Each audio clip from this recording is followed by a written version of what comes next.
evening, and welcome to Night Callers Bigfoot Radio. It's October 23rd, 2019, and you're here with your hosts, Lauren Smith and Dustin Clark. How you doing tonight, Dustin? I'm doing awesome, Lauren. How are you doing tonight? Fabulous, fabulous. Really excited about our guest tonight. Oh, yeah. Yeah. So, before we... Oh, okay, go ahead. But before we get started, I figured we could do a little bit of house cleaning on the let everybody know that we just created the Facebook group so that everybody who's been following the show can come on Facebook, and now we have a group where everybody can come, share their experiences, it's basically, we've made a community out of Night Callers Bigfoot Radio. Mm-hmm. And it's fun and super excited about it. Yep. So y'all can thank Dustin for that. So he decided to go ahead and create a group for everybody, and you guys can post there. You can interact. I mean, we ask that you keep it clean. Don't pollute the page with, all the things. We're going to, there are rules, but other than that, we are just really looking forward to everybody being able to interact in one place. We're pretty easygoing, so just come hang out. We'll also be, putting show info in there and sharing other shows as well. We like to support all the podcasters in the community, so, more people to get the information out there, the better. So we go like us on Facebook, and you can join the group. Just request to join the group, and we'll approve it. And we hope to see y'all over there.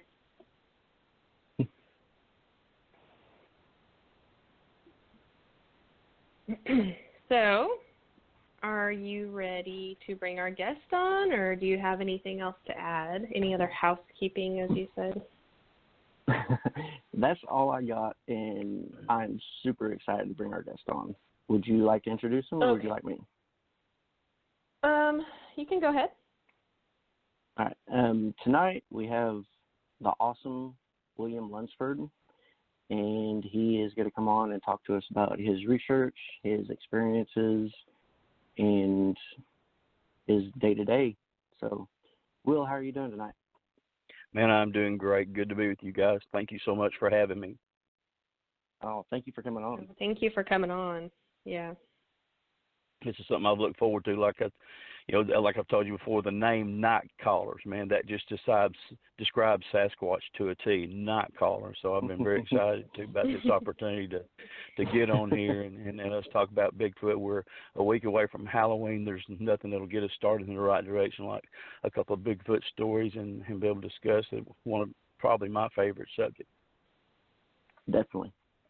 So if you wouldn't mind telling us how you got into it and your very first encounter. Okay. Man, I would love to. I got into Sasquatching strictly by accident.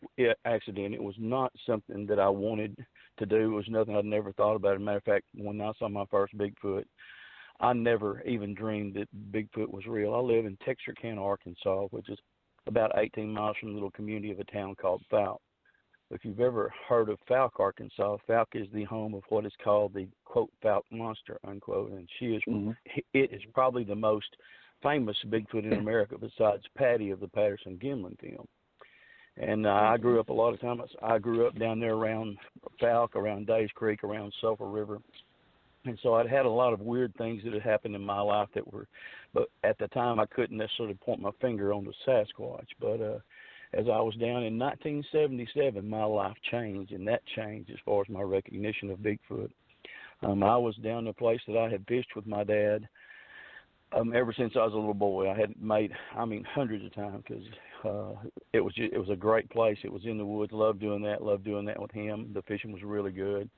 And so after he had passed away, then I had continued to go down there fishing. So one day I was a teacher's aide at my high school there for one of my coaches, and he had to go out of town on a recruiting trip. So he told me just go ahead and just take the day off early. So I didn't argue with him. I did, and so I went to down here to my favorite place. It's a place called Gifford Hill. There's a bunch of gravel pits down there.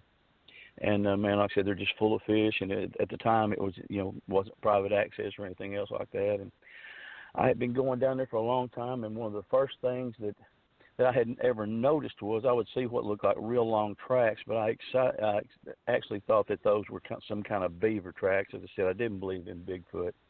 And so I thought they might be some kind of beaver track, and I would see those and just didn't really pay a whole lot of attention.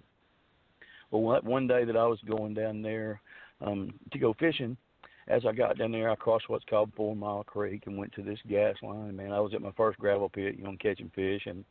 And as I get a little bit further on down there, I begin to notice, man, that there's a stink in the air that I'd never smelled before. But this was normal because, like I said, there were hundreds of gravel pits down there. And some people call them borrow pits. That's actually from borrowing the gravel there to build the roads and things. So borrow pits or gravel pits, whatever you like to call them.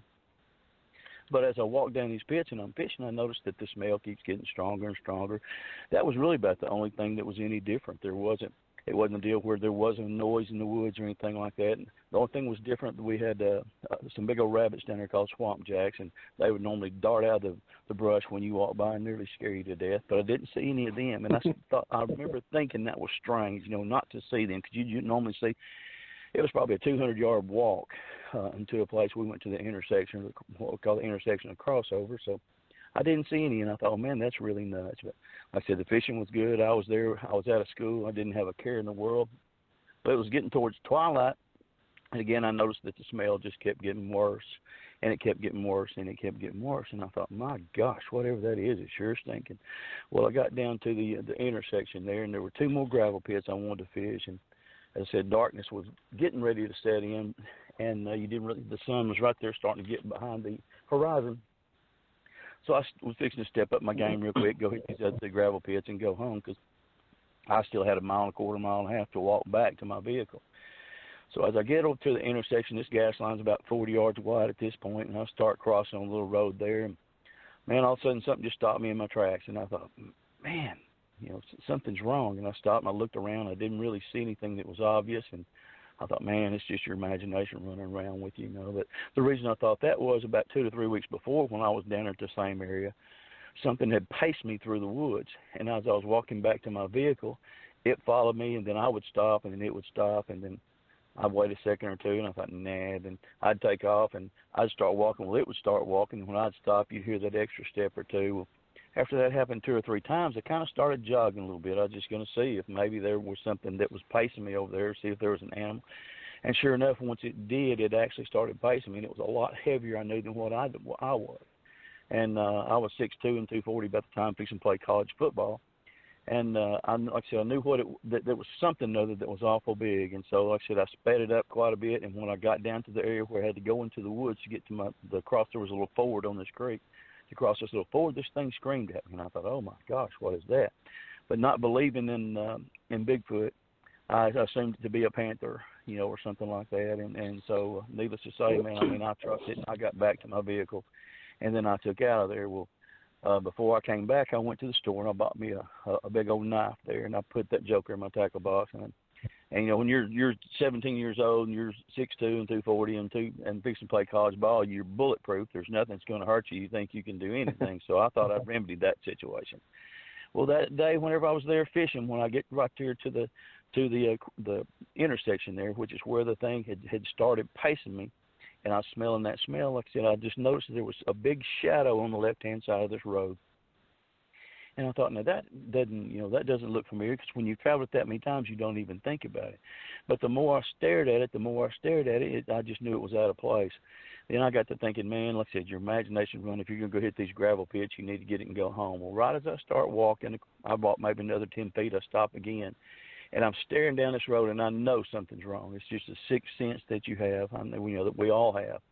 And all of a sudden, this big shadow that was on the left-hand side of the road began to move. And what it was, it was actually a Bigfoot. He had, in his left hand, he had a limb from the tree above him. He had it pulled in front of his face, and he was eating on those leaves. Well, as he stood up, he sit there and made eye contact with me, and his eyes never left me the whole time. And as he stands, the limb gets to about 6.5 foot.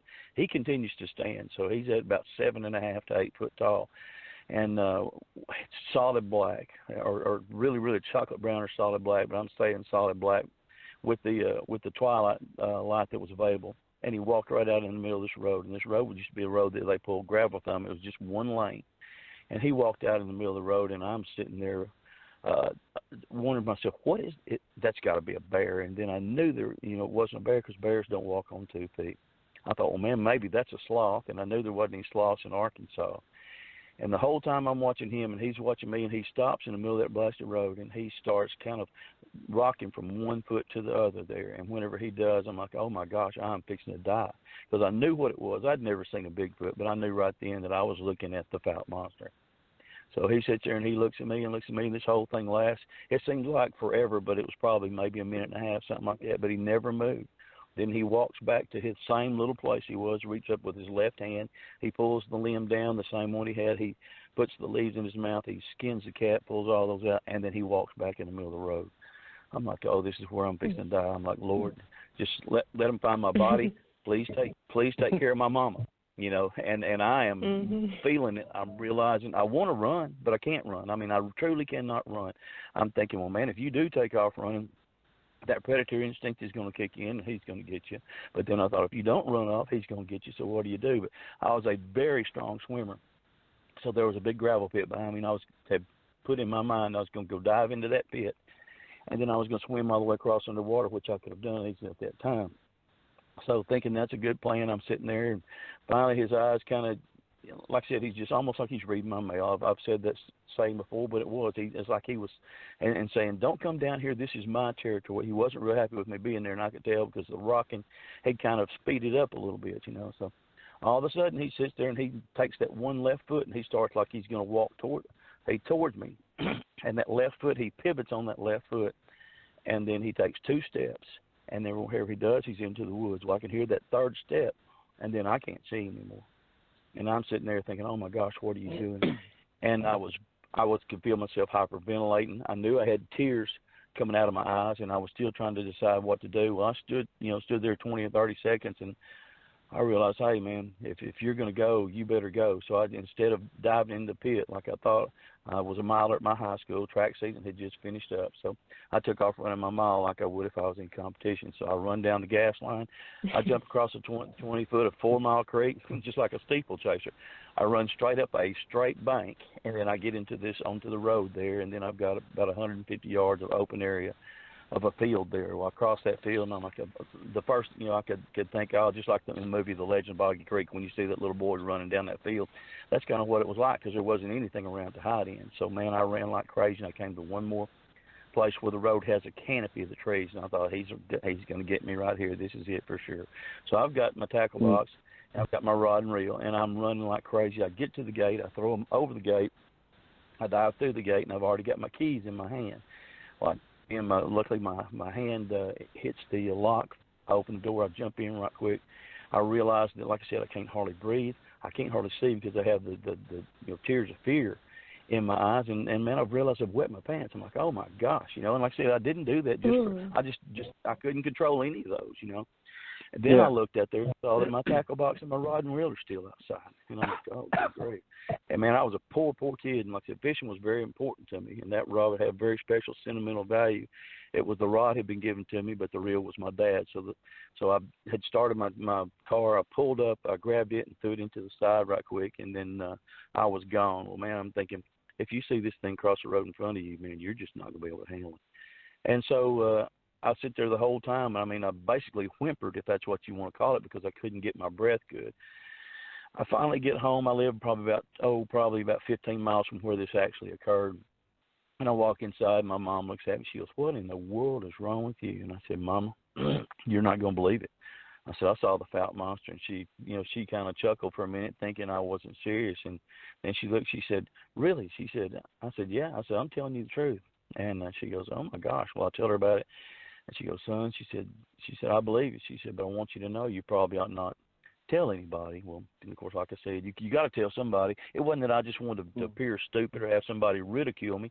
You've kind of got to tell that story. You're wanting somebody to sympathize with you, to give you a little mental relief there, to help you share some of this fear that what you got, and tell you, man, everything's everything is going to be okay. Well, like I said, I didn't take her advice. I told my best friend, and the first thing he did was laugh. And then whenever he saw how hurt I was, and the anger, like I said, and again, the tears kind of welled back up. And he said, man, I know you saw something. He said, you didn't see the Falcon Monster. And I'm like, buddy, I saw the Falcon Monster, and I said, that's my pet peeve phrase right there. I know you saw something, but I know you think you saw something, but you didn't see no Bigfoot.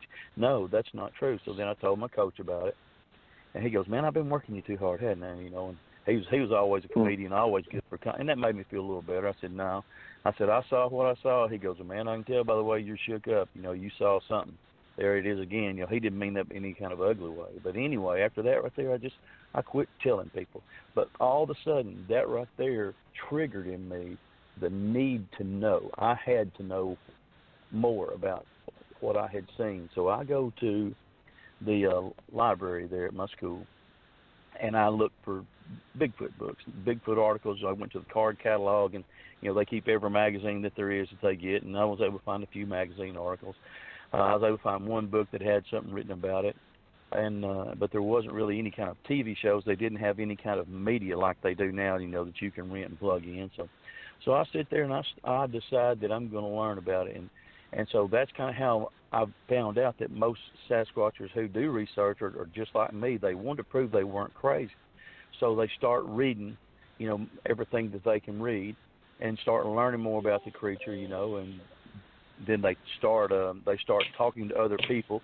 They eventually go to the woods, and before you know it, they're full-fledged, Bigfoot hunters. And that's how mine happened. And so ever since then, I've been very fortunate. Every year, some years you don't see anything, but I still research. I learned a lot about the tree structures that they make. I learned more about footprint casting and some of the things they do. And then this last year, this is 2019 right now, but this last year, starting from a sighting there, actually with Dustin down there in Oklahoma at September 14th, 2018, and I've seen nine creatures since then. And so that's really got me going, and that's one reason I'm so excited to talk about it, because we've been able to get several pictures of these animals from 3 foot away. We've actually got tracks. I have what I promise you is the smallest Bigfoot track in the world. It's about 3 1/4 inches long, and we have this animal and the mama as she's walking by our game camera, and she's got this baby up on her shoulder, and so. Like I said, to have that happen, and we're still getting activity, and so it's really had me stoked up and to be excited, not to brag, but to tell people, to have more, to be able to show people, hey, it's real. And I have showed, several people. I've showed the pictures, I think, to maybe y'all. I have showed the pictures to some other people. I've showed the tracks, and you can verify that what I've showed you is real. There's no way. So it's been really exciting to see some people this year change their minds, and that's what's good. Go ahead. Oh, I was just saying, the pictures that you showed me kind of threw my world for a loop. Kind of, they are awesome. I don't want to brag about them too much on here, but because they're yours. But I can vouch for them. They're beautiful, basically. Well, man, I appreciate that. Like I said, it's just very fortunate. This area that I found here, it was.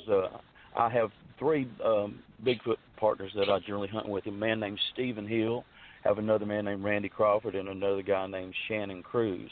And of course, I hunt also with my son Reese. And anytime Reese goes Bigfoot hunting, he's armed like a third world country, man. He comes complete with swords, knives, and 4 or 5 guns, So he's like all states. You're in good hands with him as far as that goes. But I hunt with them, and so they're good to they're very, very knowledgeable. My friend Shannon, he works 5 days a week, plus he's a farmer, so and he's a hunter. He understands the land, the way the creatures relate to the land and stuff. My buddy Randy Crawford, Randy and I accidentally have we're on the same, not the same creature, but about 2 miles away from each other and didn't even know it, and my wife and his wife played softball together, and so then Steve and I were playing softball back in 1988, and he was 16, and I was already old then, not as old as I am now, but we had a break from that summer heat, and I said, well, Stephen, let's go down here to Wicks, to this low water bridge, and it was on the Costot River. So we went down there, And I was pretending that we were going to cool off, but I'd heard of some Bigfoot sightings up there on my UPS route. I was a UPS man 35 years, and I'd heard some Bigfoot sightings, so I was going to go check them out. So I just used that as an opportunity. Never told Stephen. And at all those years, and then this year we got back together as friends. This was really neat. And he said, William, tell me something. I said, sure. He said, that time we went down to the Comstock River to the low water bridge, he said, were we Bigfoot hunting? And I just died laughing. I said, yes, we were. He said, I knew it. And so it was hilarious because, then, and he said, man, I wish I'd have, got to stay with you there. So, but those guys, and they're really helpful. Like I said, they're really smart. They go with you to the woods. They do their own amount of research. And Shannon actually had his first sighting this year, man. So I'm very excited for him because he had one at about 30 feet. Looked to be about a 9-footer that came up on him while he was deer hunting.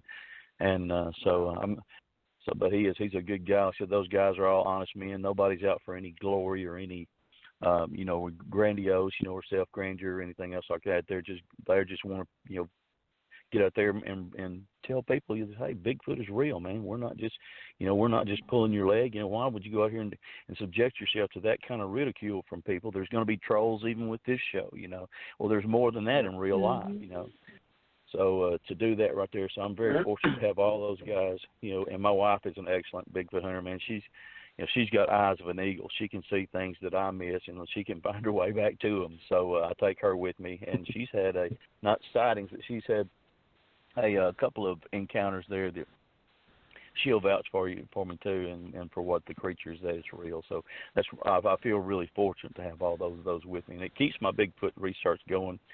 A good wife is imperative because you spend a lot of time out in the woods. You spend a lot of money. This isn't an easy habit to have. You can the money just don't come in. I've talked to several of these guys you see on TV, and I said, man, I said, how much money have you made this year? He goes, what money? I spent more money, So we all have a good laugh about that. But man, my reward is seeing somebody's face change when they see a Bigfoot, or they change, or when they see some of these tree structures, they find their first footprint, and then say, hey man, these things are real. So it's really that's really something right there that is its own reward right there. Mm-hmm. So why don't you talk to us about some of the encounters that you have, if you don't mind? Man, I would love to. There's some that are scary. There's some that are kind of comical. They kind of come in all kind of different ones. That when you see what the creature can do and how smart he is, they sometimes border on the comical because they can outsmart you doing so many things. But one of the strangest encounters I had, I was on it was about, matter of fact, probably pretty close to being this exact same day, except it was several years ago, and I was doing a television show with KSLA TV, Channel 12, a CBS affiliate, with a reporter named Clay Osterly. And our good friend Brian Impey had arranged for me to be on this program. So as we were down there, the guy said, I would like to go somewhere where you've had a sighting. Well, I went to the place where on Easter Sunday, 2014, my wife and my son and I had one charge us. And then I came back the next day, and then he was still over there on the edge of the woods. I found 5 different tracks. So we went there. So I'm telling Clay what all happened. He's already got the camera set up, and we're going down, kind of going over a review. And I said, I was right down here, and I was about 45 to 50 yards away, 40 to 50. I didn't step it off, but still, that was about the range. I reached down, I grabbed 2 rocks there, and I started clacking those rocks together, just like I did that night whenever I was with my wife and my son.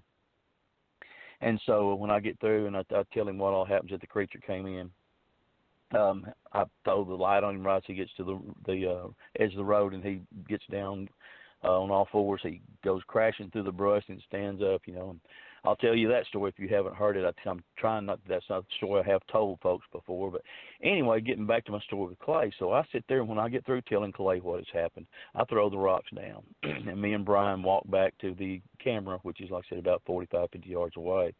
So Clay is getting ready to get started with his little segment there for, like I said, for Halloween. There's just getting started, and all of a sudden I hear some noise over there in the woods. And I just started smiling because I knew what had happened. This particular Bigfoot, responds to rock clacking. He doesn't hardly respond to anything else, but he responds to rock clacking. And I could hear him over there walking around. All of a sudden, Clay says, man, he stops recording. He says, I'm getting some whole lot of strange noise down here. And we all just kind of laughed and said, yeah, we can hear it. Well, then he gets started on the what he's going to present again to the audience. And then he stops again. He goes, man, I swear I'm hearing rock clacking down here. Well, the cool part about that is you can hear the rock clacking.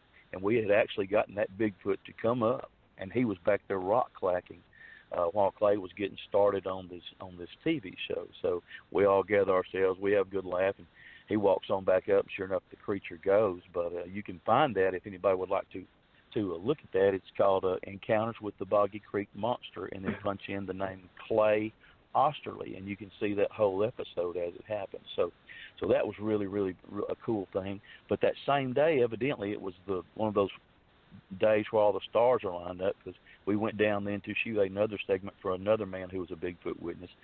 And Brian and Clay and this other man had already gotten down to where we were going. So as we get down there, I stopped a little bit short, and I was getting some things out of my truck. And when I did, I got a handful of white oak acorns thrown at me. And I looked around, and I heard something kind of stepping around, and I thought, there he is. So sure enough, I walk up there, and I tell Brian and Clay and Tom Zorn, the man who was there, I said, we got a Bigfoot over here in the woods. That he just pelted me with a bunch of white oak acorns. So they start their story, and all of a sudden, here comes a big giant, the biggest acorn there is called an overcup acorn. And here comes a big giant overcup acorn thrown over me, and it hits Brian right on the shoulder and the trapezius muscle. And he looks at me and goes, "Dadgummit, that hurt."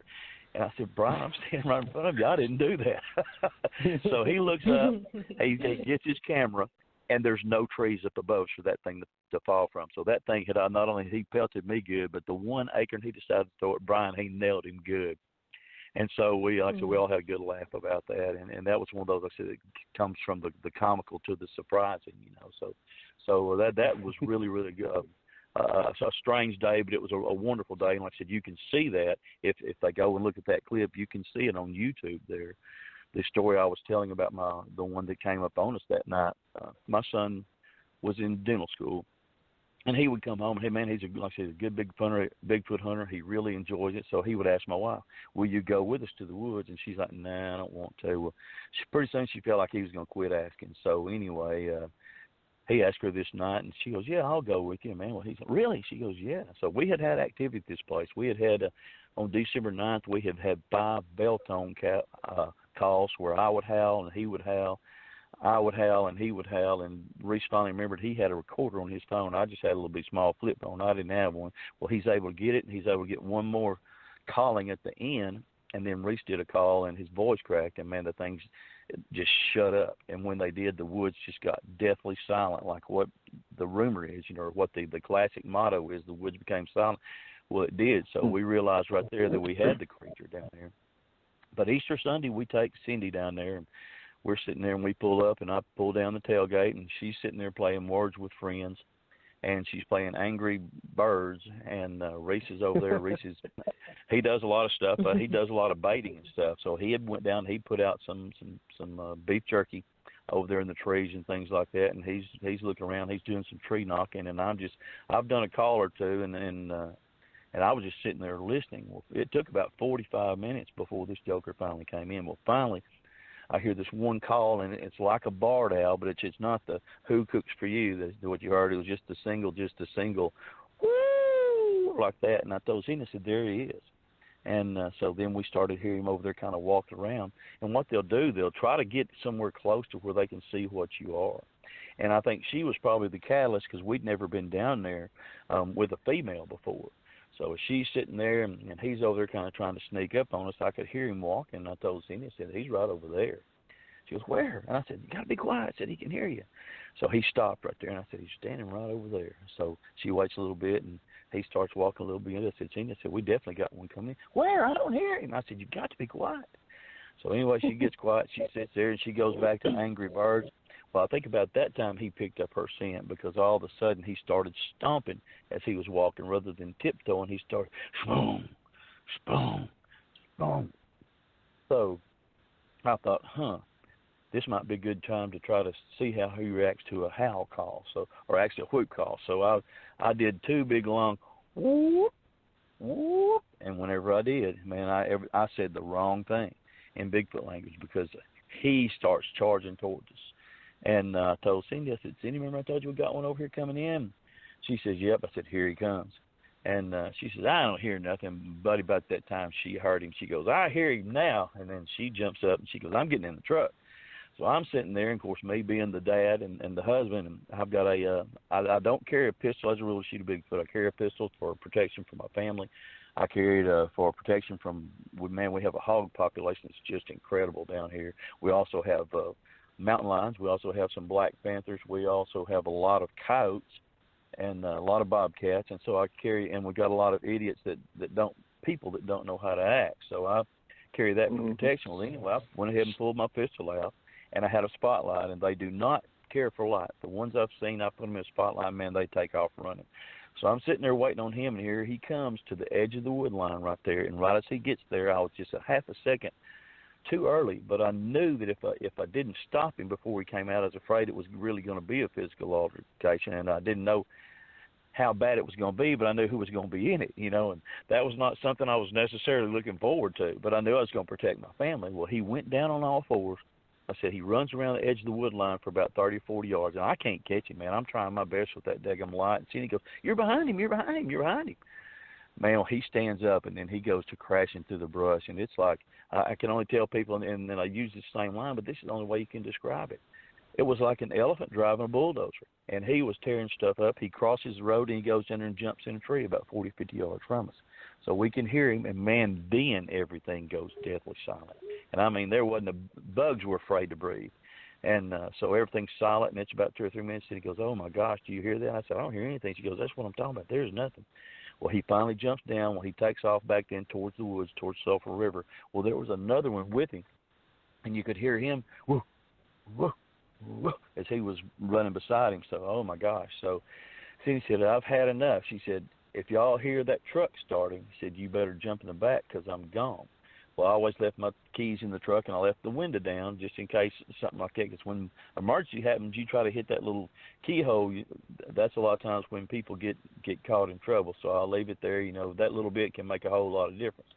So she gets over there on the driver's side, and she said, I mean it. If this truck starts up, you better jump in the back. And, of course, I kid with her, but I said, you mean you're going to leave your husband and your only son down here? She goes, I'll have more kids. She goes, you better get in the truck. And, buddy, people talk about fakes. She wasn't faking. I'm telling you. So, anyway, we went ahead and left, and then we get halfway out of there. She goes, just what made you think this was a good idea? As excited as she was at the time. Now it's in the retrospect. And I said, Cindy, because you've always said you wanted to see one, and we knew this animal was here, and we wanted you to try to see it. Well, we had been, I guess, married probably 30 years, and the 2 years we dated, so 32 years there, and I haven't been able to convince her. Well, this right here was able to convince her. Well, that next day when I'm off, she says, let's go back to the woods. I said, I'll go back to the woods. You're not going back to the woods. And I said, because you were the reason that he got so aggressive. And they react to females differently, and I think anybody that Sasquatch researches or hunts or has accidentally had that accidental encounter, they'll tell you that if you've got females around, they react differently. They're more responsive in a kind way to the females, but, man, it makes them mad at the men now. They want to intimidate the men and get them out of there. So as we get out of there, then I go, I go that next day, and then I find the 5 tracks where I had told her he had stopped. I find 2 tracks right there. They're about 3 foot apart, and I don't mean as far as stride distance. I mean 3 foot with one leg almost parallel to the other one, and 16 and a half or 17 inches there. And I'm 280 pounds at the time, and I'm not even making a dent in the soil. And he's going all the way down to wet soil, which is about 2.5 inches deep. Well, now I've got one there that I have. I had a 44 caliber Magnum, and I put it down for size range. Well, then I take those pictures, and then I can see him over on the edge over the woods, so I start trying to sneak up on him. Well, there were some good oak trees there, and I could sneak for a little bit and peek around. He was still there, but he was kind of hugging the oak tree, like if you've ever seen the classic deal where they'll reach around the tree and they'll kind of lean back and forth. Well, he was hugging that oak tree, and then I'd have to kind of move around. Well, I got to where the last oak tree was about 40 yards away, and I looked around that oak tree, and he was gone, and I never heard him walk away. Well, man, then that's when I realized, hey, he's done this stuff before, and he's fixing to go hunting. So that's whenever I got myself out of there. I called my wife. I said, I'm on my way home. I said, he's down here, And I said, I had a sight on him. I said, now he's gone. I don't know where he's at. So, if I'm not home in an hour, call somebody. So got home and everything was cool. But that's so then she knew right then. I showed her those pictures, and then ever since then she's been one of my best Bigfoot hunters with me, Bigfoot helpers there. 'Cause she said she can see things eagles can't see. So that's kind of been one of those things that's really been good with having her with me.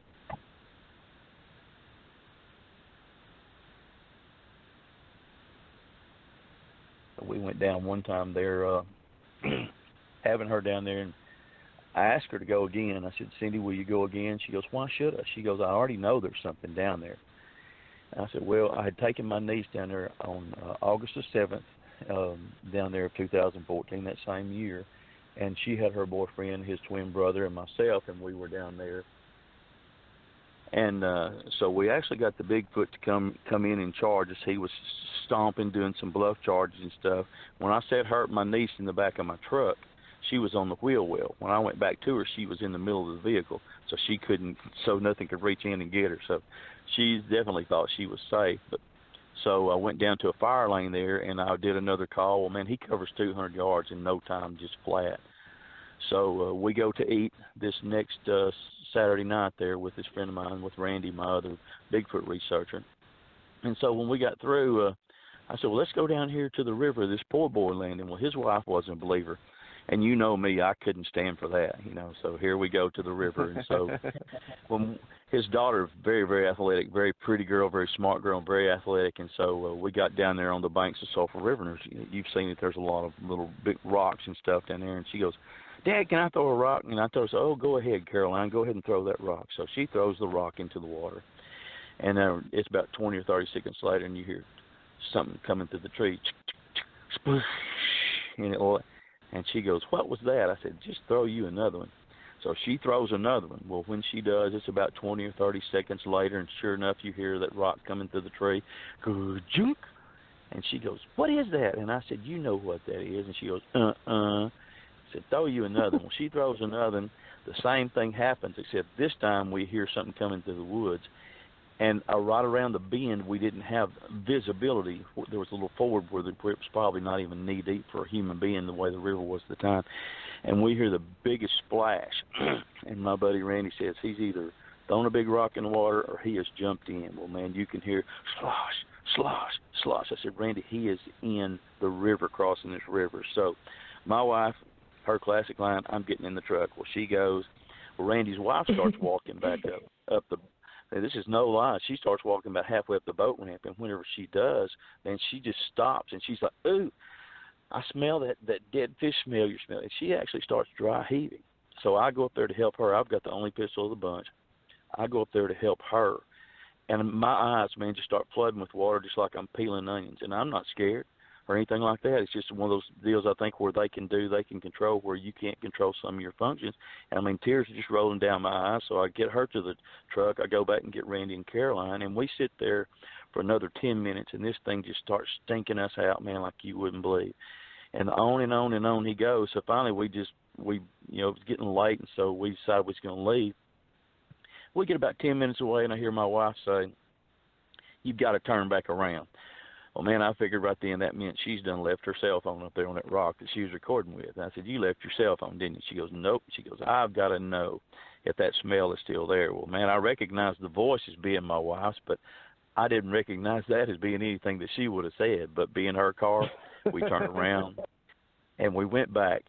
And, buddy, it was just like I was in a Glade air freshener commercial. There was no bad smell. Nothing, everything. The birds were the night birds were still back to singing, and the crickets and the other insects were making all kinds of noise, and man, you couldn't even tell that anything had happened. So my wife goes, well, you've always told me that you can fake everything, but you can't fake the smell. And I said, that's exactly right, because it's like a skunk wading through raw sewage that's been eating raw eggs, or been eating sour eggs. So she goes, well, now I know what you mean. So after that, then I've got, of course, Randy's on my side. Randy knows they exist because he had walked up on one that was just being ready to be not necessarily skinned, but have his insides took out. The head was actually in a tree, the V of a tree, or the Y of a limb, actually like a gambrel.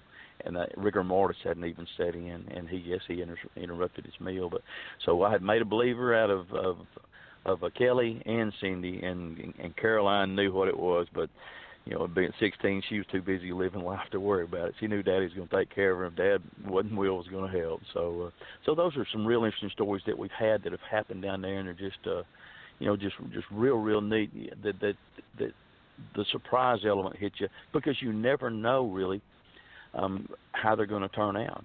But most of them, if they were going to get me, as a rule, they already would have.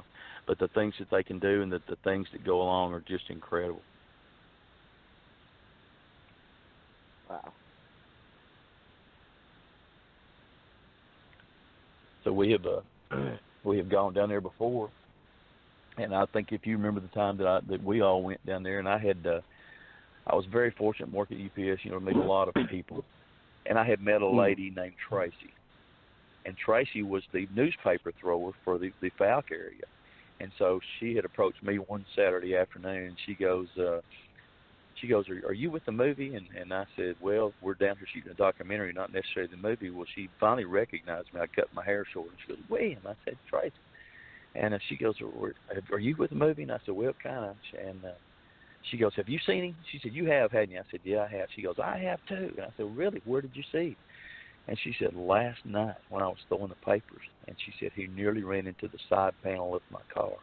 So, man, I had to know more about it. So I said, Tracy, where was it? So she told me what county road it was. So I go and I look around and I park my car, and there's a big berry patch. Man, they're nuts about eating berries, and I found a big old trail running right beside that berry patch. I find a few tracks. I actually accidentally run into a snapping turtle that tried to bite one of my toes off that I was too busy looking for Bigfoot, not looking at the ground. But so I get in there, and I go back the next day. I met y'all down there around the river. Well, as we went back the next day, if you can remember, we found a dead calf that had been laid on the middle of this trail. And this calf was like a brindle color. The closest farm anywhere I took the next day after y'all went home, I took the next day and drove the roads all around there. I finally found the closest farm that had any kind of brindle cows like that, and it was 0.8 of a mile away as the crow flies. And it was probably 1.5 miles by if you had to take those county roads getting through there. And so we set up a camera, could never get anything to come back to it, but the fact that we found that calf, and that calf, rigor mortis hadn't set in either. So that was really one of the strange things that another thing that we had happened that year. So it's been one of those things that you just never know what's going to happen. And I've been back there time and time again, and I found several tracks along the edge of that berry patch. They love the berries. Like I said, the dewberries. I have a friend that has dewberry patches behind his house, and he's seen a mom and a baby back there one time, and he was riding his four-wheeler. Well, man, she pushed the baby away, and she turned and snarled at him, showed those teeth, and he said, I like to wreck that four-wheeler getting back to the house. She likes to wreck getting away from me, he said, but, he said it was a race to see who was going to get away the fastest. He said, I think I won. So it's really, really pretty cool, and these things that they can do, they're just amazing. And we just got through this last week here, with the Texas Bigfoot Conference, and the Hanobi Bigfoot Conference, and I got to talk to a lot of people there, and man, the number of sightings, they're just like I am. They tend to think that the numbers are starting to increase some. But that when you get a sighting, the scariest sightings that you have are going to be, with your family. And, you're thinking of yourself, but when you've got somebody else to be responsible for, I guess probably 8 years after I had my first encounter in 1977, I had my little nephew. He was 8 years old. I just bought a new boat, and I wasn't sure, how fast it would run. I put a new motor on there, but he was all excited for me, and he was out of school, and so we went down to Mercer Boat Ramp down there, and sure enough, as we got down to Mercer Bayou Boat Ramp, Mercer Bayou is world famous for Bigfoot encounters and Bigfoot sightings. And we noticed again the smell. There's some of these fishermen had dumped a bunch of heads and dead fish. They would have what's called rotenone, and they would put the rotenone in the bayou there to poison off some of the trash fish. Well, some of these fishermen come along, got a bunch of them, decided they didn't want to keep them, so they had dumped them on the parking lot. Of course, it was hot, so they were really stinking good. So we sit there and loaded the boat and waited around the dead fish and everything else like that. And So when we come back, like I said, being a new boat, I wasn't sure how long it was going to take. Well, we got there about 30 minutes after dark.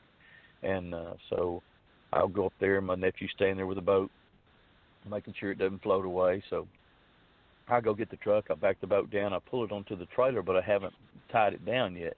I pull up the boat ramp, and we're sitting there kind of just piddling around. Of course, we're laughing. We've had a good time. And all of a sudden, on the corner of this boat ramp, this thing stands up, and just massive, just, but it went on. It actually vibrated your clothes, and it probably went on for about a 4 to 5 second roar. And I've got an 8-year-old kid with me, and I said, Chris, get in the truck. He goes, what was that? And I said, Chris, get in the truck. But I said, get in the truck. So he gets in the truck. I don't even tie my boat down. Heck of that boat. I got in there, and I drove down 1 mile to where Road 237 is, where there were houses around, and that's where I got out and tied my boat. Well, I was like, getting out. He goes, you're not getting out, are you? I said, don't worry about it. Just everything will be fine. Just stay in the truck. So I tied it down, and I left. That's whenever I knew then, too, that my territory and his overlapped, and I wasn't none too happy about that. Evidently, he wasn't either, but I was going to learn what it took to avoid him or to have a sighting on purpose, one of the two. But we were coming to meetings of the minds, and so far his mind was better than mine because he was batting 2 and I was batting 0. But I was fixing to learn about him, and I did, So that happened, and then my son and I were at McNabb, Arkansas. We had a deer lease there, and we went to we had bought him a bow for the previous Christmas, and so it was the first bow season we actually had to use it. So as we're getting in there, we put out a feeder, and as we put the feeder out, then we fill it with corn and everything. Well, we would go back and check it before the season started, and the daggum feeder would be just knocked over. And I thought, well, man, that's blasted hogs. We'd stand it back up, and we'd leave, and I'd come back the next day, and it would be knocked over again. So I went to the hardware store, and I got 3 pieces of 3-foot pipe. And I took a sledgehammer, and I drove them in 2 foot into the ground, and then I stuck the legs in there. There was a foot sticking out, so, it was perfect. It wasn't going to just come over by itself anymore. So by then, the little spinner's up about 9 feet tall. And so I get an afternoon where I can actually take off and go deer hunting. So I get Reese out of school, and here we go to the deer camp. So I put him, he's a little 10-foot ambusher right above the ground there. And that previous Sunday I had found a deer trail of what I thought was a deer trail of all deer trails. And I had actually smelled the creature, but I thought it was hogs because I utilize several of the websites that they have there, the organizations, and they'll give you the reports according to counties and states and the dates and stuff like that. And I went back and I looked at Hempstead County, which is where McNabb is, and there weren't any sightings. So I just knew I was dealing with hogs rather than a Bigfoot. Well, that afternoon, right as, like I said, it seems to be about twilight. It was actually a little bit darker than that, and I was probably 100 yards away, kind of letting him be a man, kind of cut his teeth, so to speak. And all of a sudden, man, you hear this thing go. If you've ever heard the Sierra growl, it's the Sierra sounds that you have. It's called the Sierra growl, but trust me, it's not a growl. And all of a sudden, it goes. It's just so loud, and the woods are just vibrating, and then it stops. And it waits about 5 seconds, and it does it again. Well, man, you talk about scared. I had fight or flight syndrome for my son. And again, the tears started flowing. I kicked my chair over. I had a 22 pistol that had 9 shots. I had a machete, and I had a crossbow. And I tried to run, keeping that bolt on that crossbow just in case I needed it. And I knew I was going to get back to my son. And I'm thinking, man, I hope that thing hasn't found Reese, because he's only 10 feet off the ground. So I get up there and I run as fast as I can and get right to where there's a curve in the road where he can see me, and I stop because I don't want to scare him. And I walk up there and I said, Reese, it's getting dark. I said, you about ready to go? He goes, did you hear that noise? And I said, yes, I heard that noise. He goes, what was that? And of course, man, I didn't really want to lie to him, but I kind of what made out like it could be. I said, oh, that was just some barred owls laughing. And he goes, no, it wasn't. He said, that's that sound that Bigfoot makes on Animal Planet. Well, of course, he had me, and I wasn't going to lie to him and lose his trust and everything else, too. I said, yeah, it was. He goes, what are we going to do? He's sitting here looking at us. And truly, he probably was. And I said, I'm going to throw the keys down. He was about 13, I think. And I said, if something happens, you just get the keys, you go get in the truck, and you drive off. I'll be fine. I said, because I'm going to fix him up with this crossbow and his 22. And Of course, it wouldn't have done anything but just scratch mosquito bites for him. But it solved Reese's mind, so he comes on down, and we go to the truck. And I'm afraid as all get out that we're going to have an encounter on that way. But sure enough, we don't have one. And we get to the truck, we take off. I go back there to my feeder. My feeder is all crumpled over. I mean, 3/8-inch bolts are broken. The harness that holds the plastic barrel, it's broken, and the legs are bent. There's a giant, about an 8 or 9 inch scratch running right down the side. And so I left the feeder there, and I waited till the next weekend whenever I had some men with me, and we went down there and picked it up. Well, muzzleloader season starts right after deer season. And so when muzzleloader season started, Reese had bought him a 9-shot 44 caliber muzzleloader pistol. And, of course, it was really for the Bigfoot because muzzleloader, if y'all know anything about muzzle loading, it's about like a cannon. You load it through the barrel, you've got one shot, and that's it. Well, he didn't want to just have one shot. He wanted 10. He wanted what was in the muzzleloader rifle. He also wanted the 9 that was in that pistol. So as we get up that morning, there's a man there, and he was always joking, a very, very good-natured guy. And he was messing with Reese. He goes, "Hey, what's that 9-shot pistol for?" He says, "It's going to take you that many shots to kill something?" Boy, Reese just bristled. But he didn't want to tell him about what had happened to us the previous week there. And I said, "No," I said, "that's just in case you couldn't hit anything," and he was going to let you borrow it. So we had a big laugh, and everything. So we come back there at noon, and we're seeing everybody who shot their deer. And I passed on one that morning just for general purposes, just because I know he was still kind of upset about what had happened. So as we get through there, my buddy walks back, and he goes, "Well, tell me." He said, "What's the real story behind that muzzleloader pistol?" And I said, "Well, I'm going to tell you." I said, "You ain't going to believe it." So I tell him what happens to us, and he goes, "Well, man, I have never had that happen to me."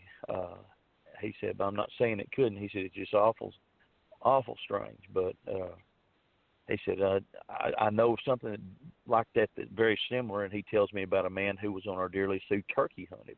That's all he did was just turkey hunt during the spring. And so he did a lot of scouting, very, very dedicated turkey hunter. Well, he does a lot of scouting.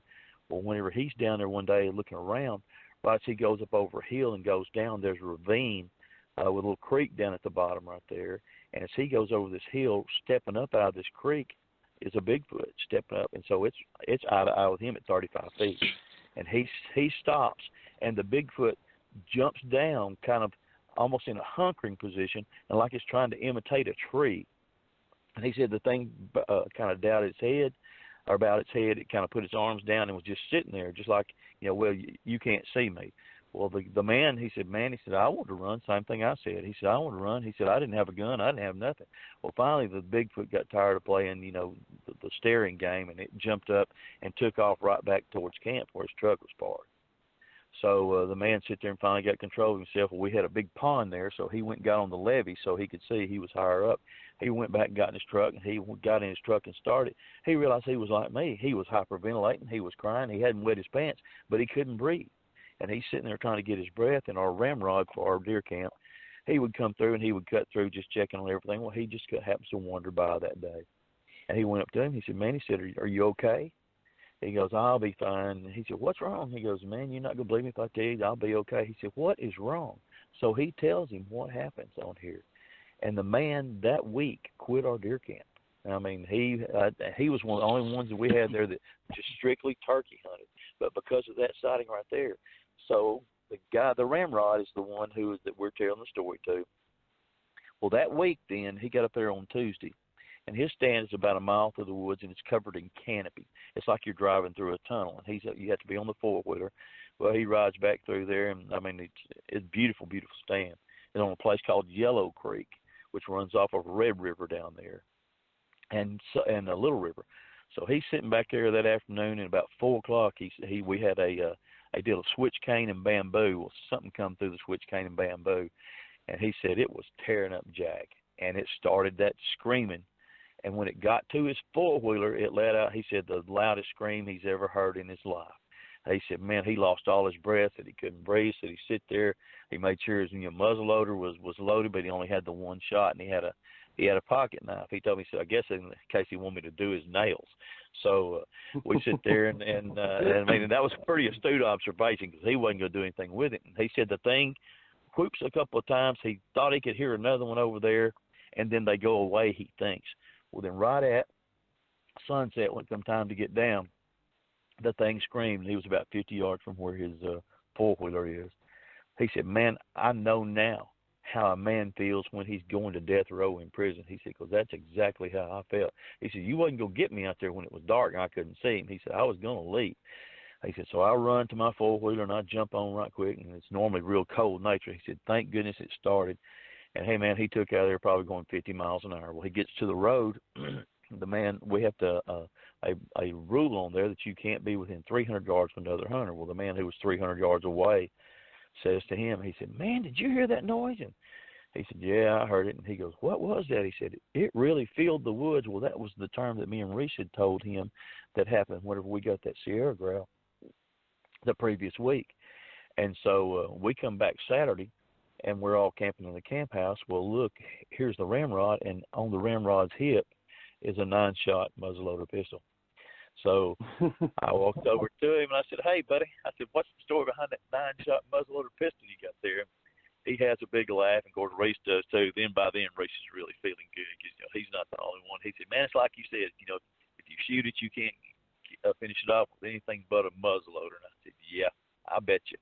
So later on, when everybody leaves, I get the real story. Well, he done had his encounter. So then he was a full-fledged believer. So after that right there, we had 2 more brothers that had the thing come in on Thanksgiving Day. And, man, the thing they were thankful for when they went home on Thanksgiving, their family got there late. But the thing that they were thankful for was the fact that those 2 of them came in on them, and they didn't kill them that day.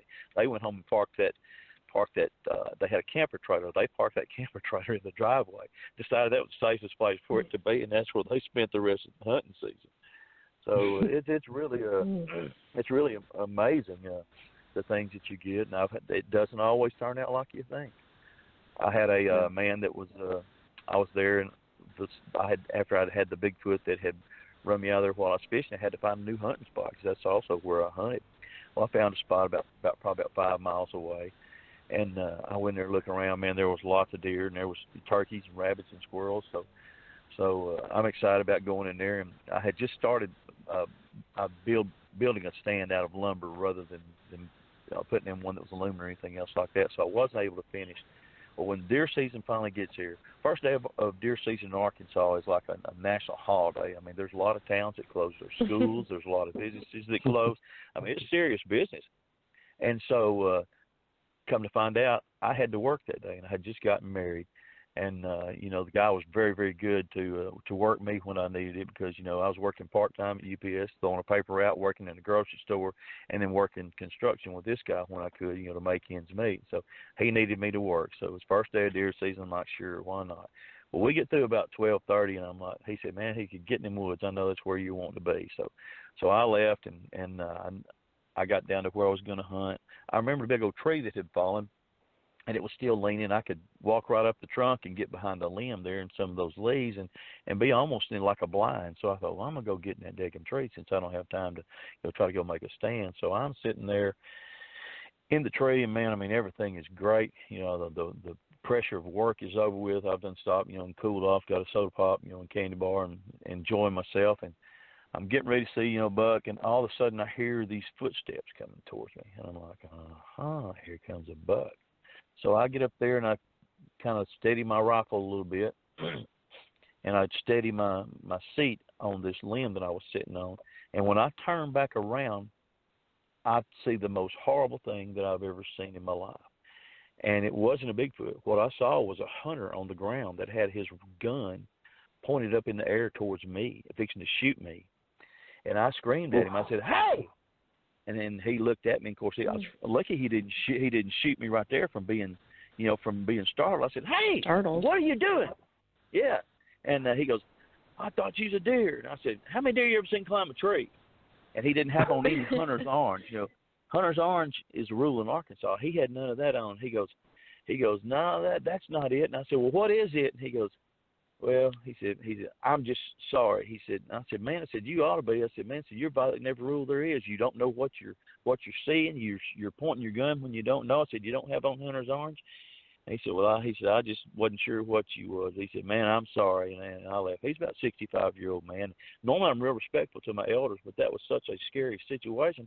So I go up to the Days Creek grocery there, and I'm stopping to get a soda pop before I leave, and then there's some guys sitting outside, and they're telling their stories. And I said, man, I said, you'll never believe what happened to me. I said, I get down there, and there's a man, and I'm sitting up in a tree now, and I'm sitting 25 foot high, and he's got his gun pointed towards me thinking I'm a deer. And one of the guys sitting there started laughing, called his name. He goes, that's old so-and-so. And he said he was down here a couple of weeks ago and swore up and down he had 3 big old hairy things following back out to his truck. And, of course, man, that instantly struck up. You know, the antenna on my back went way up. And I said, really? He goes, yeah. He said, man, he was out there hunting by himself. And said he was down there squirrel hunting. And he said the things kind of walked up on him and started following him, and said they followed him all the way to his truck. Said he jumped in and went home and told his wife about it. Said she's the only one who believes it, you know, but he swears it's true. So he said did he have that same squirrel gun, or did he have I said no. I said he had a big deer rifle. And he goes, I guess he learned his lesson. He said he's afraid his friends, as he calls them, was gonna come back. And of course one of the guys is sitting up there, and he's a real smart, and he goes, that wasn't no Bigfoot. He said that was some of them hippies that's moved in over on Highway 71, and they's all hee-hawing and all that stuff like that. But there was something this man had seen, being a 65-year-old hunter, that made him forget all the ethics that he had been learned as a young man, and I'm sure hunting all his life. Mm-hmm. And that made him, and that's the effect that seeing a Bigfoot can have on you. I'll share one more story, then I'll let y'all say something, but I was back about 4 years ago. I was in Little Rock, and I was fixing to have a surgical procedure. And so we're in there, and I'm in the prep room there, and so the lady is taking my blood pressure. And so she's got the cuff on my arm, and she's starting to pump it up, and she looks, and she sees I'm reading a book about Bigfoot. She says, oh, Bigfoot. And I said, yeah. And she goes, oh, yeah, you live in Texarkana, don't you? I said, yeah. She goes, Fat Monster. She said, have you ever seen the creature? And I said, yep. She said, well, tell me about it. Well, she's sitting here pumping up this blood pressure cuff. My blood pressure started that morning at 137 over 85, and that's what it was until I started telling my story. My blood pressure went up with this cuff on my arm to 204 over 96, and they put me on stroke alert. They thought I was fixing to have a stroke. Mm. And so she can see my breathing is, elevated and everything else like that. My wife said, he ain't having no stroke. She said, that's the way he gets whenever he has to tell that story of what happened to him back in 1977. And that lady said, man, it really must have affected you. I said, oh, it did, I said, but now I'm consumed with it. And so she gives me a timeout, and then she checks again. It's 167 over 90. And she says, if this blood pressure don't come down, you're not going to get to have your surgery today. So anyway, it comes on down, and I have my surgery. But I knew it affected me, but I had no idea it affected me that much. But where it's medically proven, while she's still got this blood pressure cuff on my arm, it goes to 204 over 96. Y'all know what buck fever is. When you see a buck or a doe, and all of a sudden your heart rate goes up, and you can't hardly breathe, and and when you do, you're breathing real heavy, and you can't keep your gun steady. And that's when you're seeing an animal that you're out there in the woods expecting to see. And yet, you can imagine if whenever you have a Bigfoot walk out and you don't believe in Bigfoot and he walks out, the kind of effect that it has on you. And like I said, buck fever has actually caused people to have heart attacks. Now, you take buck fever, you compare it to Bigfoot fever, and you kind of get an idea of what it's like whenever you see a Bigfoot. So it's exhilarating still for me, Yeah. So, are you still there? Sorry, cut out. Yes, yeah, go ahead. Yeah. Okay. So in the legend of Boggy Creek, it's famous for the three-toed tracks. Right. The Fouke Monster's three-toed tracks. Have you found any of the three-toed tracks by chance? Yes, I have. I've only found two down there at Fouke. One of them was at a place that's called Thornton's Wells. It's kind of a community hole for Bigfoot, but the creature hangs out around there.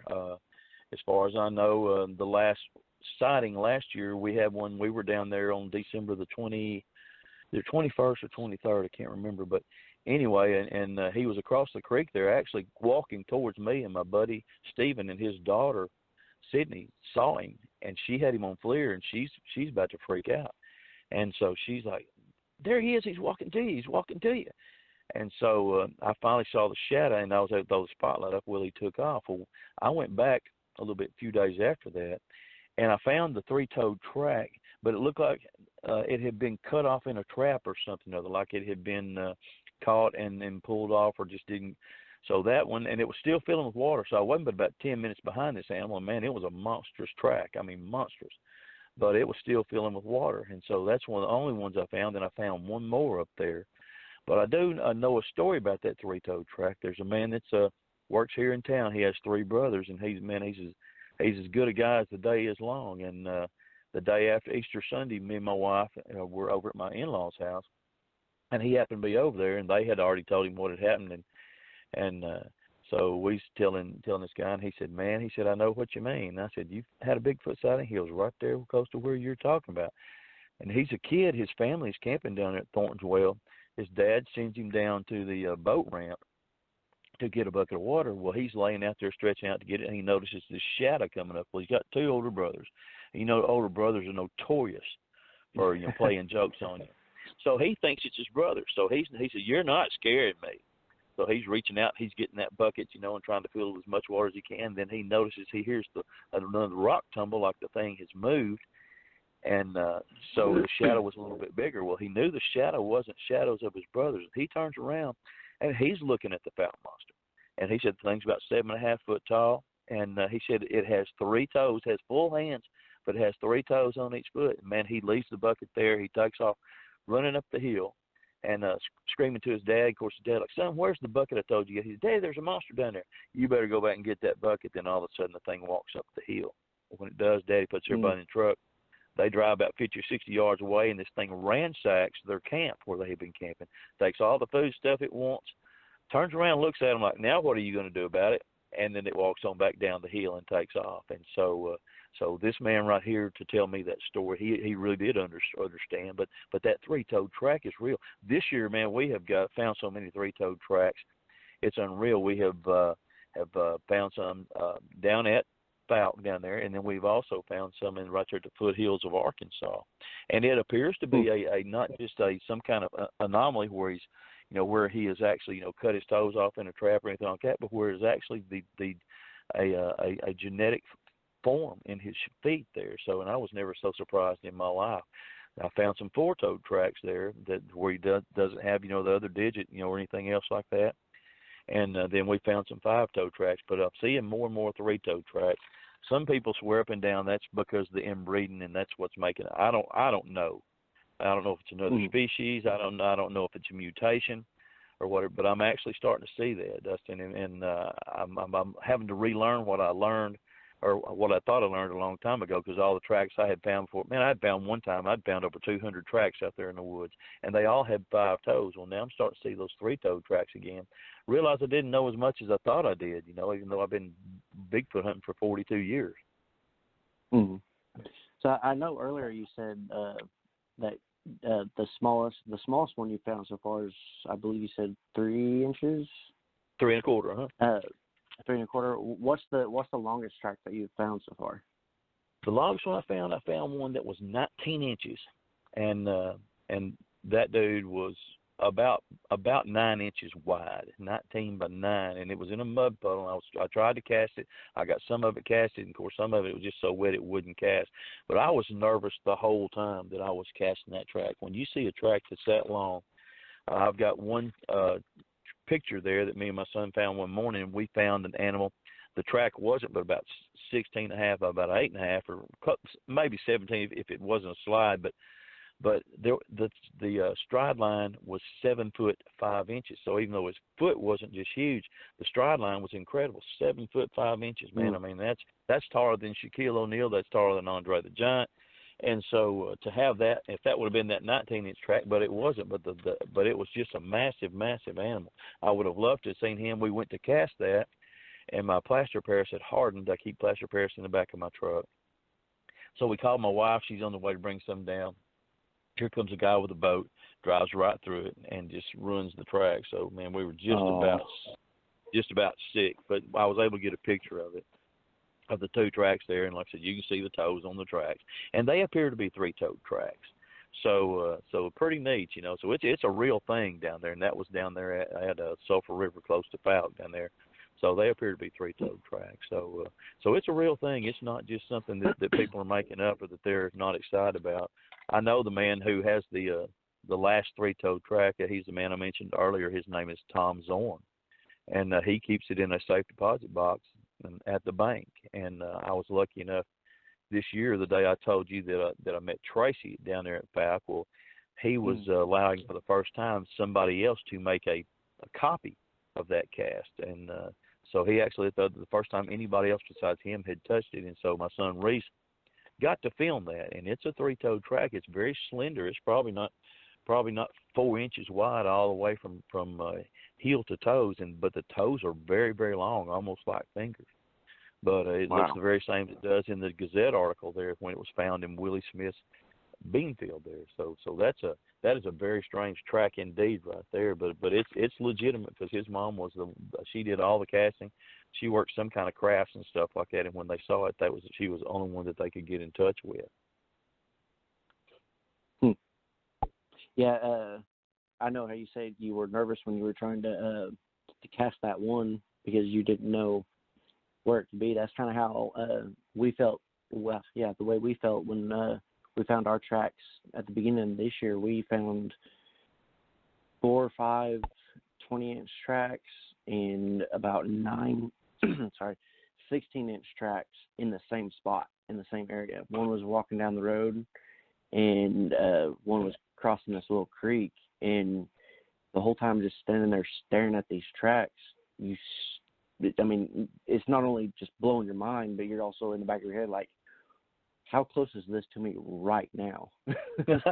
Exactly. You know, and you may not have seen him, but he saw you, Dustin. I believe that with all my heart. These people come out there with camouflage and all that stuff, but you may as well wear a light-up Liberace suit because they know when you get there. You know, they're smart. You know, and you're not going to trick them. It's just if they're in the mood, they'll let you see them. If not, you know, they'll stay hid. And unless you're just very, very, very lucky, you know, and catch movement or something like that, you're not going to catch them. And that's what most of the pictures we gotten this year have been off of a game camera.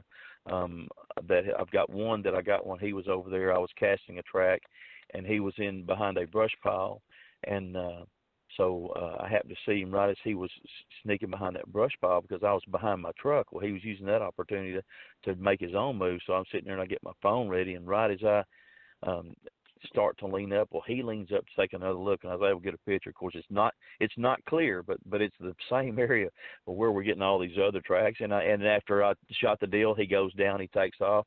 I took my wife there this spring, and she's looking with a pair of binoculars, and she's on one side of the truck sitting down looking. She doesn't see nothing. Well, she turns around, she stands up, and she glances over this field where I'd seen this one, the very same place. And he stands up from the same daggum brush deal, and he puts his hands up to the side of her face like he's imitating her. And I said, Sindy, there he is, there he is, there he is. Well, of course, I got a little too excited, and he could hear me, and she didn't pull her glasses down to look, and then to find him that way, she kept her glass up, and so she didn't get to see him. But he was standing right there, and she'll verify that account. So, but yeah, when you find those big tracks like that, man, you don't know. You know, I mean, you know, there's all kinds of jokes around as far as, you know, size of feet and everything else. But man, in the world of Bigfoot, that's a big animal, and that's how, as you said, that's how I find a lot of my tracks, Dustin. I think y'all probably do too. I cruise the creek beds, get on the sandbars, look on the sandbars. I get on these roads after it rains, and I cruise the roads there looking for tracks and things like that, places where they might cross or something, you know, that's a little bit out of the ordinary. And then when you do, a lot of times you find a whole lot more than what you were actually bargaining for. I got out this year, I think the same day y'all had that big giant track up there. And I found one on Pat Mays Lake up there, which is around Paris, Texas. And that dude, when he stepped up there, the toes are probably 2.5 inches wide and probably 3 inches long. And I'm not talking about long, skinny toes. The whole foot is probably, the whole foot was probably 9 inches at the toes. But when he was so heavy, and it had rained, when he stepped out of this ravine, he stepped on the bank, the heel part gave away. So I've got half of the track there, a picture of, and I've got a 6-inch multi-tool stuck in the middle of it, man, you got all kinds of room. And that dude right there, I was down there just by myself, and I'm like, oh my goodness gracious! I mean, I was truly nervous because I had a little personal protection pistol, but I said that wasn't going to do, because I'm not going to try to shoot him for that reason. But still, had I needed it, it was. So I was just, I was exhilarated because of the size of the track. And I used to go fish Pat Mays, and man, you would hear them at night on there doing the calling. One of them would get to calling across the lake, and the other one would get to calling. And it was a very impressive display. I thought I saw one day running down the edge of the wood line, which is what had brought me back. But then I went to Lake Fork, and I would experience the same thing. They would be on opposite sides of a cove, and they would start screaming at each other. Man, it was just, the beauty of it was, as they were hollering whatever they were saying. Man, some of the calls they can make are just, just incredible. So that was one of those things that I was nervous when I was casting that 19-inch track, and I know y'all were, because that track that y'all had was amazing. The biggest one I've ever seen was a lady and her sister from Georgia showed me I think it was a 22-inch track, and they could finish each other's sentences when they were telling me about it. So I know they were telling the truth. They were very, very close, but they were telling me about the track, and the thing actually lived in an orchard where their grandmother had land, and of course she kept the orchard up, and it would eat there. But anyway, she showed me the picture, and it was a freshly plowed field, and they had a tape measure right beside it. And man, it was as beautiful as if you and I went and stepped in wet sand right there, on the banks of the Mountain Fork River. Man, it was just beautiful. We found some this year that were really strange. I'd like to tell you about, if you don't mind. I was with my friend Shannon, and this was back in August here. Our Bigfoot gets started. There's kind of a rhyme to reason to when they start getting aggressive or start getting active. Usually they start about August, and when the first hunters start coming around scouting and everything like that, they kind of take exception to that. So when they do, you'll start seeing some tree breaks. They'll break the limbs. They'll pull it down over the road. They'll break the limbs and things like that, and you'll see a few structures. But I found one down there one day that was big around my whole body, and it was about 25 feet long. And he had snapped it down because there was a bunch of hunters starting to kind of getting the jump on everybody else. So me and my friend Shannon, like I said, we were there on August the 26th. And so we were down at Mercer Bayou down there. Well, Mercer is really far down. They have taken all the water out of it, and they had claimed they're going to drain all the grass out of it and recut the boat trails. But I don't know if that's going to happen or not. But he and I, as we were coming down there, I picked up a Bigfoot trail coming out of there, and it was probably about a 16-inch track.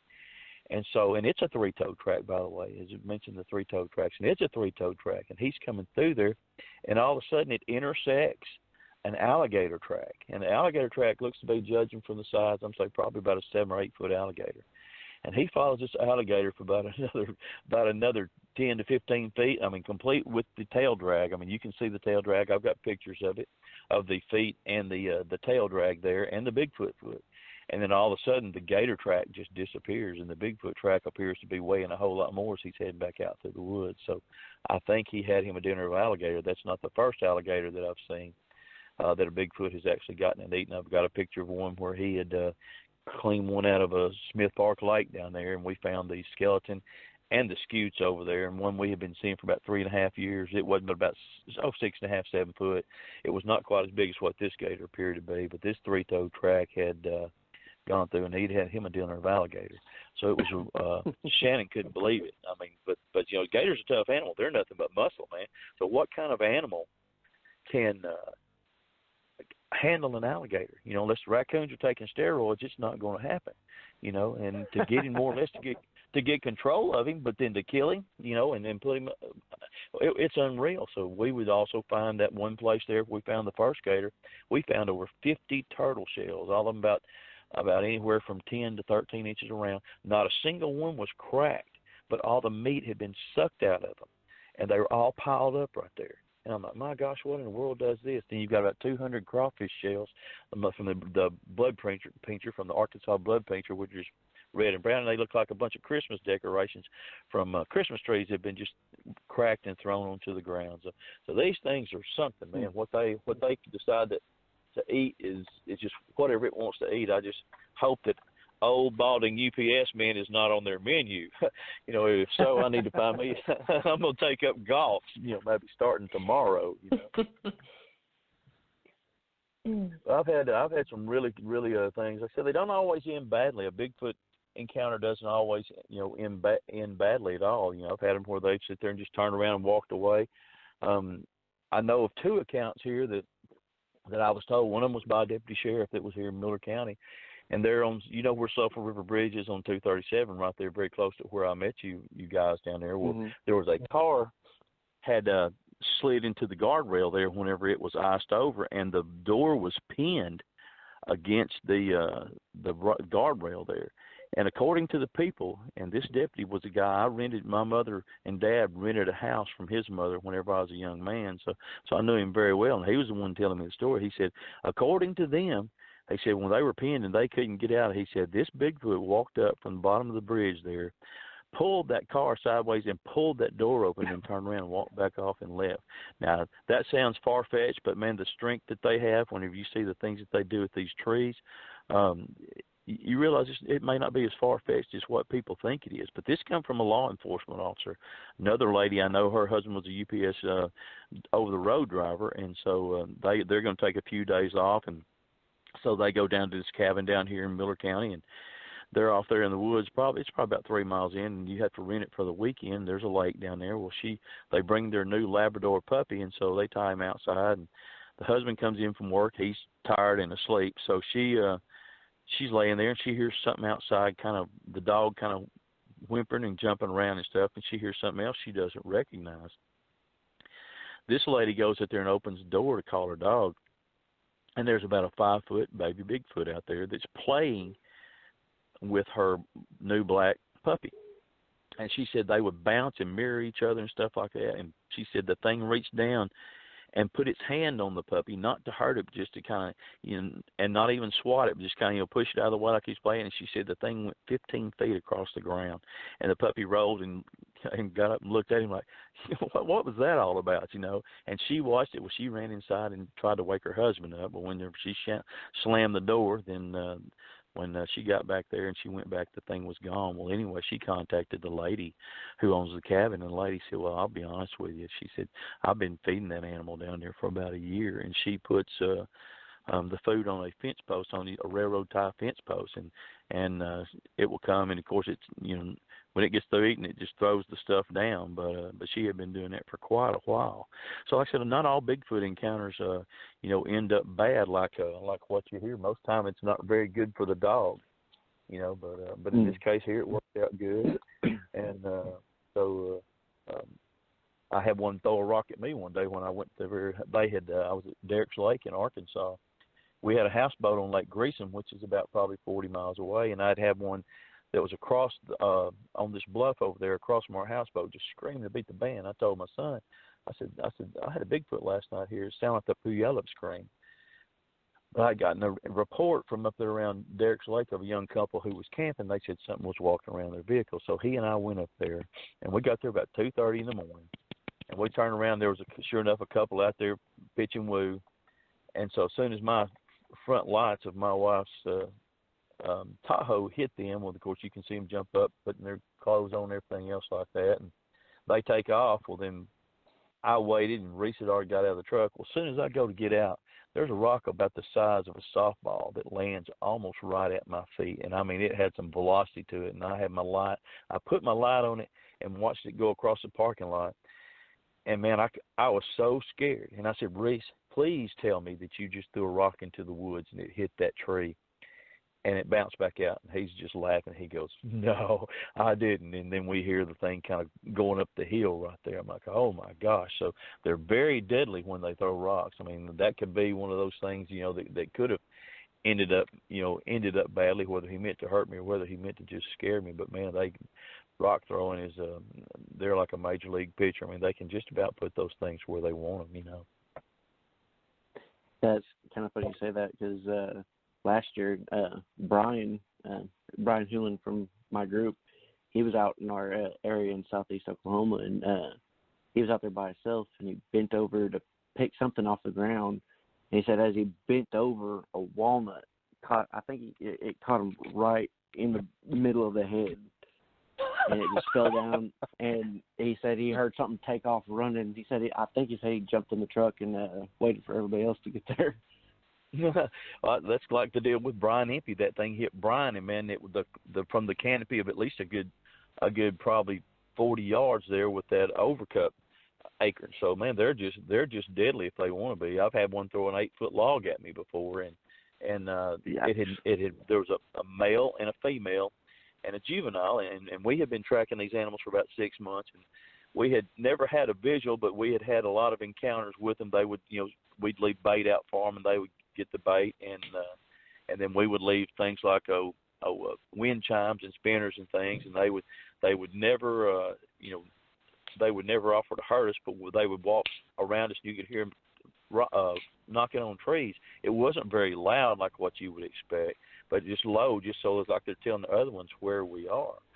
So pretty soon there, we find another big male track that has moved in to where this other family is. And, man, all of a sudden, every trail that we went on was blocked off. Now, I don't know if it was the other male or if it was the first male, but we were following this first male one Sunday afternoon between church time. And it was kind of cloudy and overcast, and he was, like I said, doing that tree knocking, telling the other ones kind of where we were. So I started following him instead. So I get right there to where his lair goes into the river right there, and I had my phone ready, and I said, I'm fixing to get your picture, buddy. And because I wasn't too far behind him, and I could hear him up ahead of me moving. All of a sudden I hear, and I look, and here comes an 8-foot log sailing through the trees right towards me. And it had a kind of a little stick on one end, kind of sticking out like an arm. Well, it wrapped up in those vines from those trees, and it just started bungeeing right there next to me, just doing, doing, doing. And I just already had my phone out. I just took a picture, and just started laughing. I told Reese, I said, it's time to go, because he'd never run us out before. He'd thrown acorns. But, buddy, on that right there, when they start throwing those things right there, he's trying to get your attention for something other. So we got out of there, and we had one night throw about a 300-pound rock at us. While we went into the river, we went to Sulphur River down there, and we went towards to the place that you put in, and you go towards Wright Patman Lake. And the river was pretty high, so my son Reese was in his boat by himself, and me and Randy Crawford were in Randy's boat. But we go up there, and we go where a place called Falbus Landing, which there have been several sightings through there. And then there's a couple of railroad tracks that cross the river, and they're made of metal. We had something knocking on that metal up there. Well, it got kind of cold, and his wife's birthday was coming up, and she wanted him to come home. So it had gone from like 55 degrees to it's probably about 28 or 29 by this time. We're going to try to stay as long as we can. Well, we get up there, and we start heading back, and there's this giant splash. I mean, we're not just taking it easy coming down the river, and I had been kidding Randy about him saying some of the splashes we had heard instead of being rock stone were fish. And he said, oh yeah, that's just fish. I said, Randy, you think that's a fish? He goes, man, he said, where's my flashlight? So he gets his flashlight, and according to Murphy's Law of Bigfooting, his flashlight batteries are dead. Reese tries to hit him with his flashlight. His flashlight is dead. I grab my spotlight is dead. And the only redeeming thing we had, Reese had bought us a new FLIR for Christmas. And this was January the 13th, 2017. And it's probably about 12:15 at night. Well, he said, get the FLIR. So I hooked up the FLIR was on me and turned the FLIR on. And whenever I did, I pointed it towards the bank, and he is backed up there against a big pile of brush. Well, man, when this infrared hits him, he walks towards the edge of the bank of the river and just kind of does a bodybuilding crab pose, just kind of grimaces at me, wrinkles up his face, and then he takes off. I said, Sasquatch. So, I mean, I'm freaking out. When you see one that's that close and you think he's fixing to come in the river, you don't know what you're going to say. So he runs about halfway up the hill, and he stops and turns around and grimaces at me again. Then he gets to the top of the hill, and he goes, let me have it. So I give him the FLIR, but I had on gloves. And when I did, I accidentally hit with that long thumb on that glove, accidentally hit the off button, and I hand him the off button. Hand him the FLIR, and the FLIR is turned off. So I'm not his best friend for about the next week to the next week and a half. But he went back looking around, and so. But that's a true story. I mean, like I said, Murphy's Law of Bigfooting got me, but that was just really one of those things that I said. Murphy's Law of Bigfoot is a real thing. The curse of the Bigfoot or the Bigfooter is a real thing. never fails. Your gear's going to malfunction, or your car's going to break down right before you're supposed to go on an outing, or, you know, it's just the curse of Bigfoot. It really is.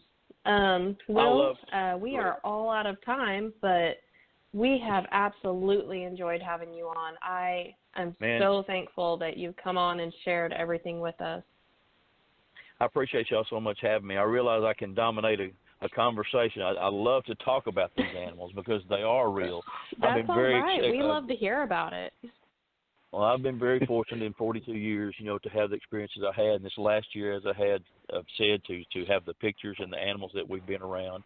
Hopefully that y'all will have me again, and maybe even one of my partners together there and come down. We're going to hopefully have some more pictures pretty soon, and I would show them now, but so right now I'm under contract with a production company, and that's part of their restrictive clause is not to be able to publicly broadcast them. I could show them to you all day on my phone, but they wouldn't let me send them. So, but folks, thank y'all for having me so much. Gotcha. I enjoyed it, man. I've looked forward to this. Like I said, Night Callers is awesome, and I hope you have me again sometime. Oh, definitely. Oh, I absolutely. We'll definitely have you back on. Yes. Thank you so much. Yeah. I appreciate that.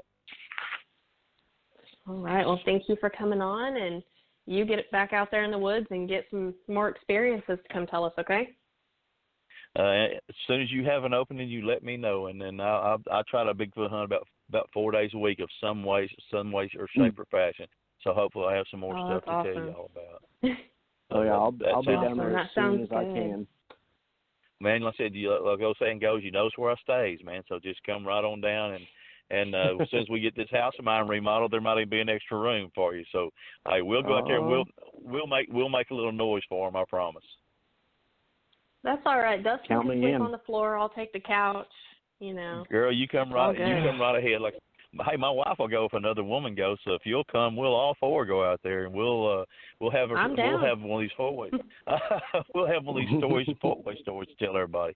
But again, thank y'all so much. I appreciate it. Like I said, I promise you everything I've told you is true, and I appreciate y'all having me on your show. I realize y'all could have who you want to have, and it means a whole lot to me. So thank you very much. You're welcome. Absolutely. Really We're grateful that you came on. Yep. All right. We will talk to y'all the next time then. Thank you.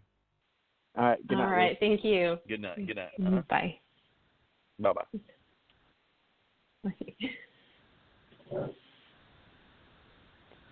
All right. So, Dustin, thank you for another amazing show. And everyone, stay tuned. Check out our Facebook page. We will have the next guest up soon. And if you aren't able to listen to this show on Blog Talk Radio, you can also go listen on YouTube.